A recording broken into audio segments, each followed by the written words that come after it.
Hello, Trailblazers, and welcome to yet another edition of Entrepreneur Journey. Today, I am very pleased to have Mustafa Hussam with us. And if I mess up your name, please let me know. Did I say it right? Yes, you got it right, actually. Awesome. Well, Yeah. we talk enough because you are you frequent the Entrepreneur Connect, and we're so glad to have you when you come on the Entrepreneur Connect. So as many times as you and I have been on there, I should know your name by now and how to say it correctly. So, Well, I mean, it's definitely better than Mufasa. nice. So let's go ahead and tell everyone who you are and kind of what you do, and then we'll dive into I'm going to ask you some personal questions, and then we're going to get into your story. Sure. So my name is Mustafa Hussam. I am 24. I live in Egypt right now. I am a race car driver, closer, consultant, and I do parkour whenever I have time. Nice, nice. I'm too old to do parkour, but it looks very interesting. You're never too old to jump around. Oh, well, I'm not jump from building to building is what kind of is the scary thing. Actually, fun fact, most parkour practitioners or tracers, they don't jump from building to building. Oh, that's just the movies. See, the movies lie to everybody. Well, a select few in real life can do it, but they get like 10 years of training or 15. Oh, wow. To be able to gain the heart to do it. Yeah. Not me. Not me. It looks like fun though. Like I've seen the parkour gyms, and that I might be able to do that, like try that, and I would laugh at myself falling down, but it looks like fun. It will be. Believe me, it will be. So let me ask you some things. You mentioned you live in Egypt. It's one of actually the oldest cities in the world, Alexandria, Egypt. What is the coolest thing about living there? Coolest thing about living there. Okay. If I have to, I'll only pick three. Okay. One, if you're in the city, you're always maybe 10, 20 minutes walk from the beach. Wow. You don't really have to drive anywhere. I mean, if you want to go anywhere, you can either use a tram or go by foot. Okay. But that doesn't stop people from taking cars anyway. And the third is the library, the Alexandria Library. Wow. That place is cool. So cool. Yeah, that'd be awesome to see. So here's what I was thinking. It's how would you compare it to the size of New York? Size of New York. I would say it's only as big as Manhattan. Okay. Maybe smaller. Okay. Because I was thinking the entire, not the city, the entire state of Alexandria. Oh, okay. It's that small. Wow. Because I was thinking, when you're like one of the original cities, right? It's like you think they continue to build, but that's not the case. It's kind of there's been more modern cities built that are bigger. Well, that was the case until the Mediterranean, decided, nope, I'm gonna take half of it for me. Ah, gotcha. Nature made a decision. Nice. So you mentioned being a race car driver. What is the first car you ever owned? Well, I technically did not own it. It belonged to my father. However, I drove it enough to know it better than him. It was a 1998 Chevy Suburban. Suburban, okay. Far cry from a race car, but well, this one was special. It had a bigger engine installed. Nice. Yeah. And it taught me the basics of off-road driving. I was just watching a show. I don't know if you ever watched that show, Comedians in Cars, with Jerry Seinfeld.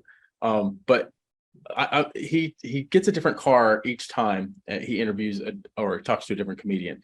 And one of the most recent ones, he had a Rolls Royce that had a 12-cylinder engine, and I had no idea that Rolls Royce had that size of engine in it. And I was like, wow, I bet that thing can go fast. So, well, to Rolls Royce, whenever you ask them about how fast their cars can go or how much power they have, they'll only answer you with, it's Sufficient. Yeah. Yeah. I think that's what he said. I think like in another one where he drove a different Rolls Royce, he said that's what they say it's sufficient. Nice. So keeping on the subject of cars, I really like the Fast and Furious movies. I look a little like Vin Diesel, maybe not as buff as him, but we keep the same haircut. So what is your favorite Fast and the Furious movie?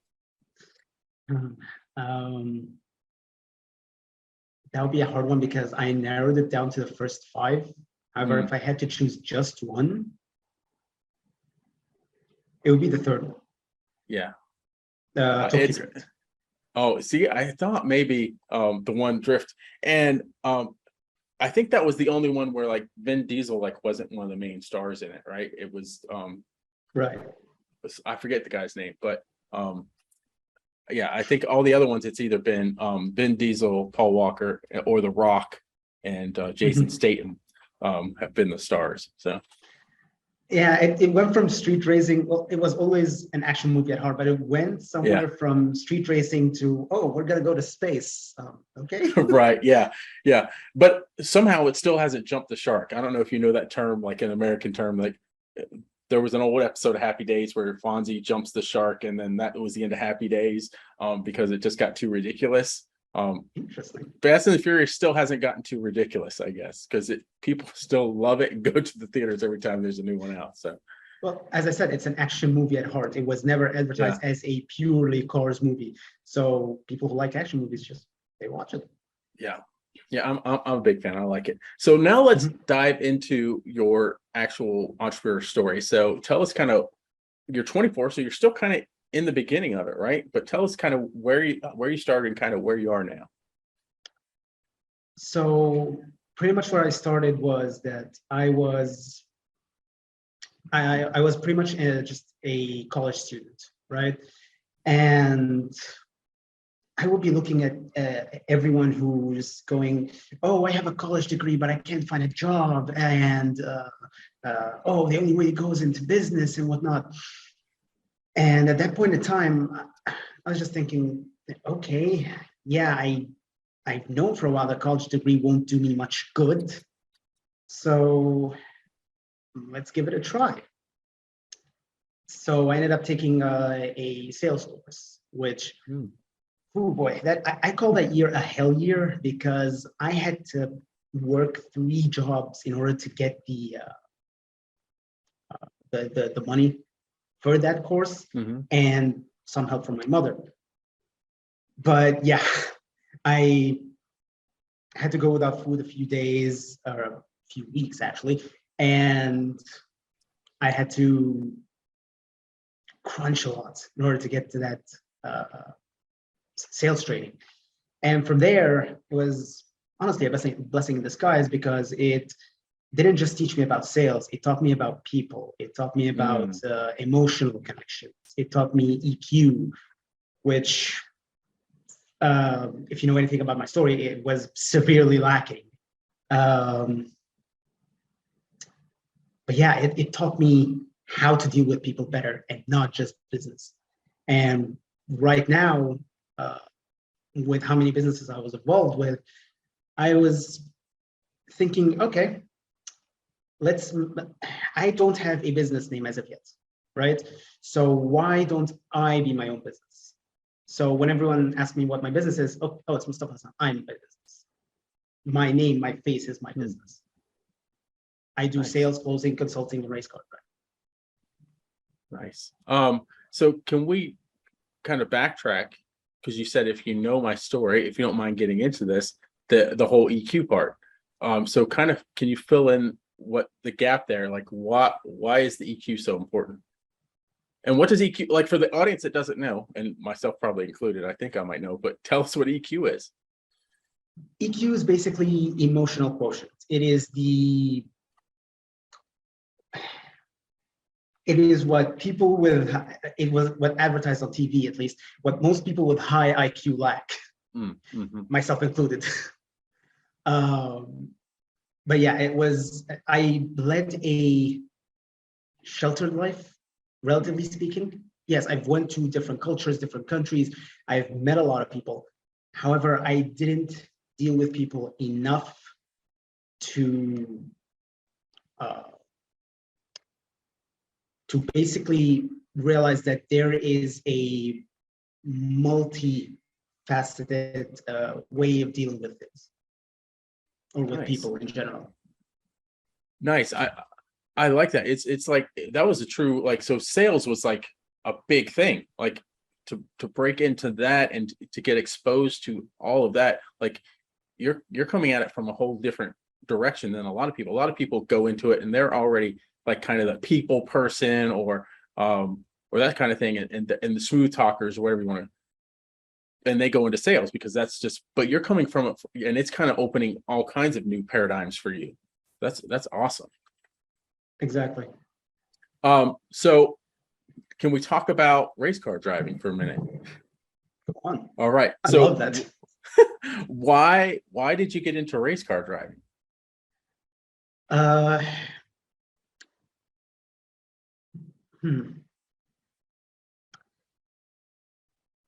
would say it was something, but both by choice and not by choice. Okay. So I loved cars ever since I was 5, and it's actually a pretty funny story because I remember this day clearly. I was in kindergarten and I didn't think much about anything, right? I didn't have a care in the world, basically. And at that moment in time, the chauffeur came to get me. That day we were riding a Mercedes, right? And I don't know why that guy did it. And I think he was reprimanded for it later. However, I was sitting in the chair behind and I'm sitting there doing nothing. And all of a sudden I find myself stuck to the back seat. And by the time I picked up whatever strength to get up again, I was looking at the odometer and it was just going up really fast. I was like, what the hell is happening? I look outside and everything seemed to just stop or was just going in slow motion. In reality, we were going really fast. But that's when my heart just started pumping really fast. And I was like, holy crap, I want to feel this again. Nice. But that's when I was 5, when I started liking cars. 10 is when I realized, oh, wow, I can race cars. I can do this for a living. 1 year later, I realized also there is rally. So rally, for those who don't know, is basically a race against others, but they set a specific time and you have to beat that time across a stage of, I don't know how many miles. Whichever event it is, it's decided. But basically the one who does the fastest time is the one who wins. It's usually on off-road, but that doesn't stop them from sometimes going on tarmac or asphalt. Okay. I was going to ask that question because all the rallies I've seen have been off-road. Right. There are many types of rally out there. There is Dakar, there is the FIA WRC, there are some rallies in America that are pretty good. I can't remember, the latest one was in New England? Can't remember where exactly. Where is New England? I can't remember, but it was there. Okay. Nice. So at this point, you're like 11 years old. When was the first time you drove a race car? When was the first time I drove a race car? I would say 13. Nice. It wasn't a race car, it was modified. Okay. It was a heavily modified car.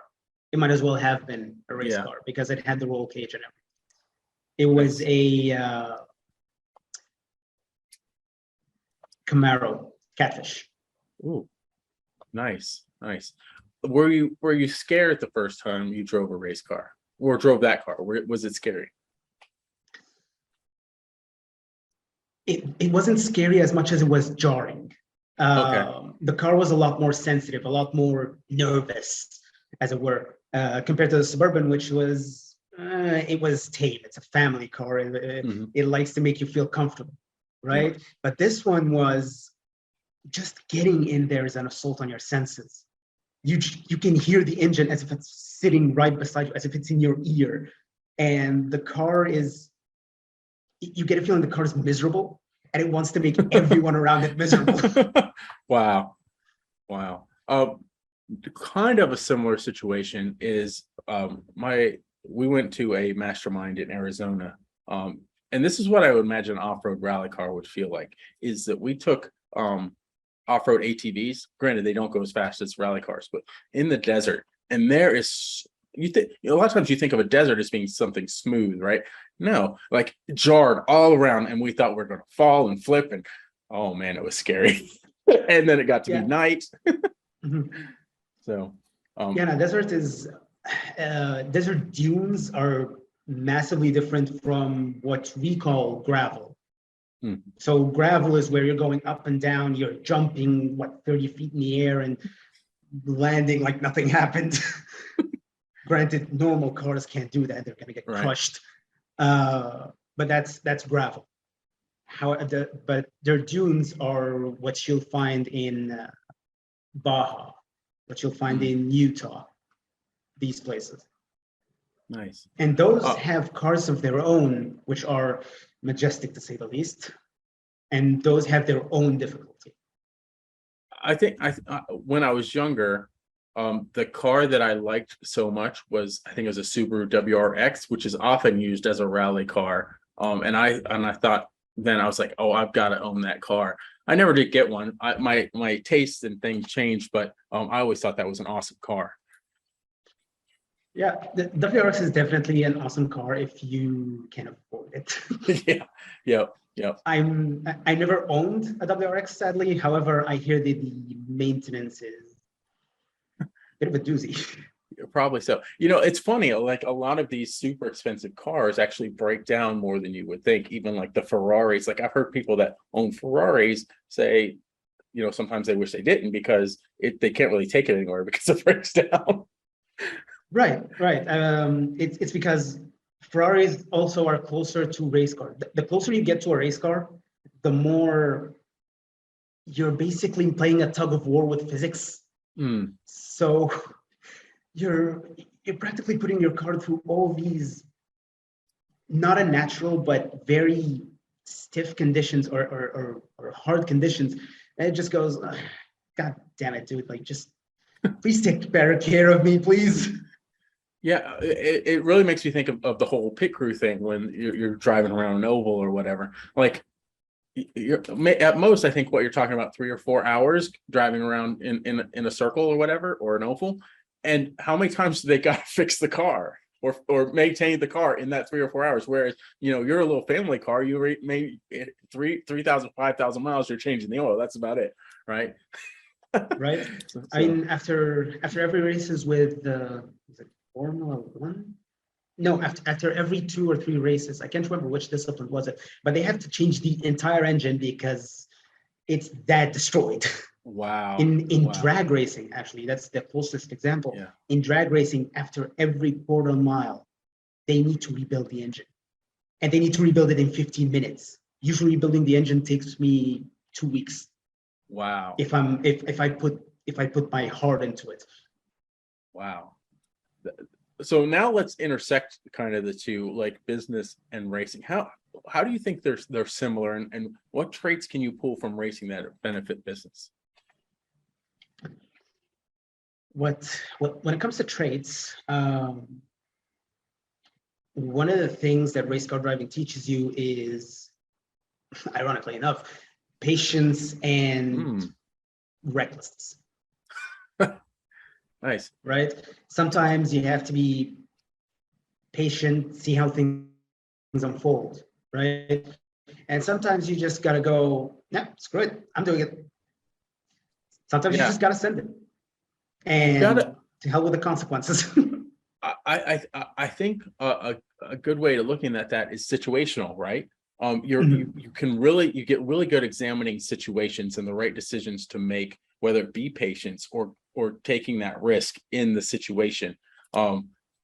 I think that's awesome that would give you that because, and not only that, you have to make that decision quickly, right? It's not like you can wait to make the decision. You've got to make that decision and suffer the consequences one way or the other, whether you'll know the outcome rather quickly if it was the right decision. Yep. I mean, Nice. the other thing that you said, making this decision in a split second, it trains you to make decisions faster, because with cars, as you said, split seconds make the difference. And if I could take that even further into the sales situation, right? To make when you're talking to someone based on the feedback that you're giving them, you can make a split decision in your head of where to take the conversation next, rather than being delayed and them wondering like, what's he thinking? You can jump from point to point really quickly because you're just intuitive. Exactly. And when you take it into sales, it's going to be basically both the patience and split second decisions both in one, because patience to listen to the person that's talking to you, right? And a split second decision of, oh, he said these words. Okay, so he must care about this. All right, let's take it into this direction, see what happens. Let's take it into that direction, see what happens. But it also, when taking it to one direction, also cars and business, they both taught me that actually, is commitment. You're gonna do something, you better commit to it. You better see it to the end. Yeah, nice. So let's just what's coming to our mind is the race car scenario. As long as that race car can roll, you're going across the finish line, right? Whether it's like overheating, whatever's happening to it, you're going to push that thing until it gets unless you absolutely have to pull like off and it just can't run anymore, you're finishing. Yeah, as long as she's driving, nope. Nice. Everything's cool. Nice. As long as that call is going in sales, as long as they're talking, that's all right. It's cool. As long as they didn't tell you, okay, bye, and hang up the phone on you. Yeah. The call's still going. Yeah. Well, that's awesome. Let's I want to know also, can you give us 3 things that might improve the odds of closing a deal on a sales call? 3 things.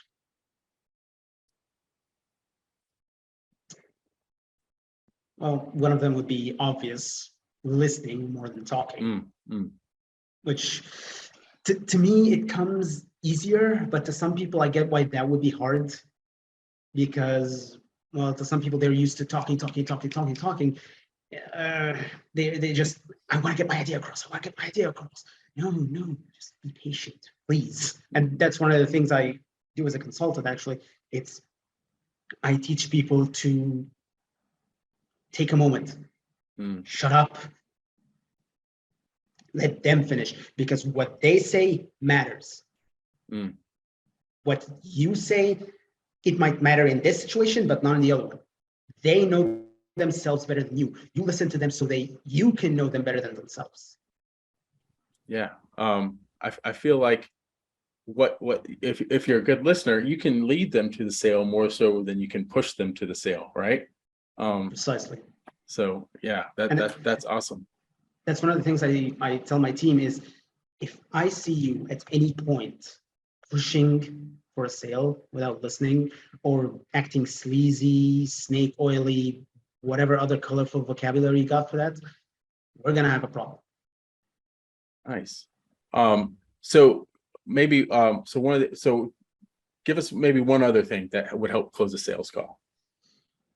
So 2 and 3 would be putting yourself in their shoes, and 3 would be your own life experience and relating to them.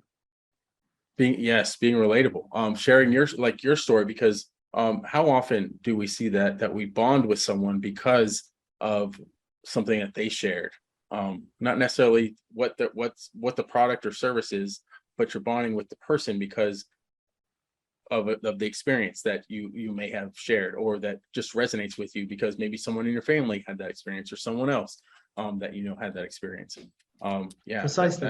That's awesome. Precisely. And I mean, this is taking a page from my good friend Jacob Rick. He's the one also contributing and teaching me all this. but he once told me, go out there, get those experiences, live your life. And that helped me connect on a way different level to my prospects. Can They I would ask go, you this? oh, I'll go on. No, I want you to finish and then I want to ask you. I was going to say that, so they would say something and I would go, it's funny you mentioned that. I went through something similar. Did you happen to go through this? And they usually go, wow, he's actually listening. Well, in their subconscious. But you'll also get sometimes when you don't know what experience they're going. For example, like you're in USA, I'm in Egypt. You're going to experience things that I won't. I will experience things that you won't. Mm-hmm. So one other thing, and that will be a fourth thing. I'm sorry if I'm jumping ship on this. No, I have no problem with bringing extra value. There's no problem with that. It's I think the most important part, and it goes hand to hand with listening, is be curious.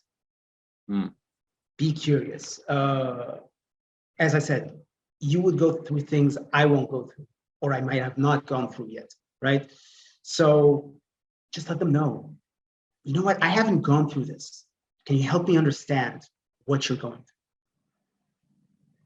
And here's the thing, help me understand. Well, we'll have them going, okay, blah, blah, blah, blah, blah, blah, and just, for lack of a better term, word vomiting on you. Yeah. Wow. So what I was going to ask you, it seems like a big advantage in sales to me would be, and maybe you do this, maybe you don't, is journaling, right? Because you're talking about experiences and being able to share those experiences. I know in my, like, what's the word? I don't know the right word for this, but there are certain pivotal experiences in our life that we'll just remember, right? But there are other things that may just slip our mind. So it seems like journaling things would help that whole process, right? Because you can go back and look at that experience or read about that experience, and then when it brings up recall much more faster when you're on a call. So right. For me personally, I don't journal too much. Mm-hmm. However, I mostly take notes. Okay, so this experience was a bit too hard. Okay, so what can I learn from this? In my head, I go, okay, so what can I learn from this? And then I ask other people. I ask Jake, I ask my family, I ask whomever, okay, how can I deal with this better next time? Right?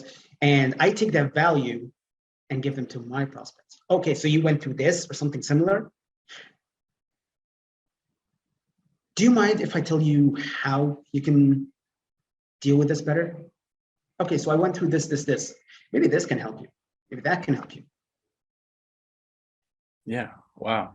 Nice. And again, this is another part. It's deliver to your prospects more value than just whatever the hell you're selling. Just like you just did. I asked for 3 and you gave us 4. That was a bit unintentional, but hey, it just goes to who you are. You're always searching how to bring more value, like you said. So thank you so much for that. Mustafa, it has been a pleasure having you on the show. Tell us how people can get connected with you if they're not already. Well, my Facebook is Mustafa Hussam 71, and my LinkedIn, Mustafa Hussam. You would find me with a beautiful suit. And my Instagram is m.hussam71. However, I'm still new to the whole Instagram thing, so you might not find a whole lot there yet.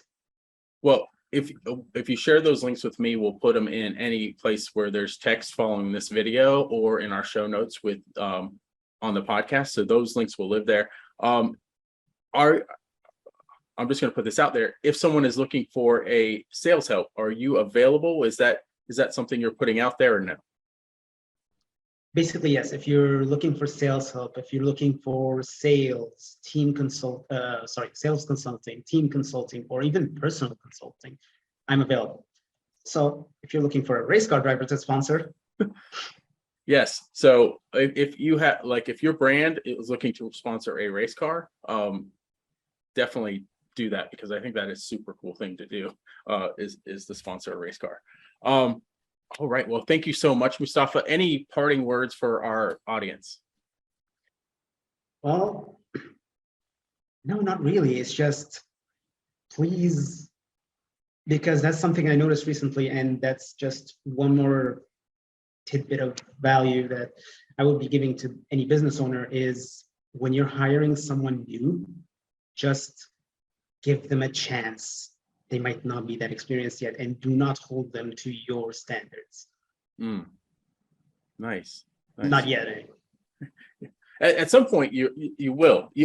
So Yeah. going back to the whole patience thing, right? Mhm. Sometimes you just have to have patience. And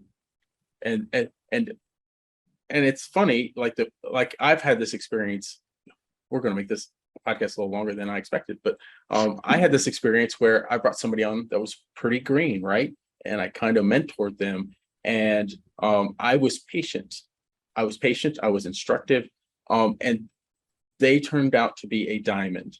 And so much so that they got so good that they left the company because I trained them up to do that, right? So I mean, yeah. hey, train them until they want to leave. The trick here is to keep them with you. Yes. Yeah. It was just a financial thing. I couldn't match the financial price of it, but like the culture, he was willing to more than stay for the culture, but the price kind of made me the shift, right? So I couldn't fault him for that, and we're still friends, so it's all good. That's so once definitely again, awesome. thank you so much, and until next time, Trailblazers, keep moving forward.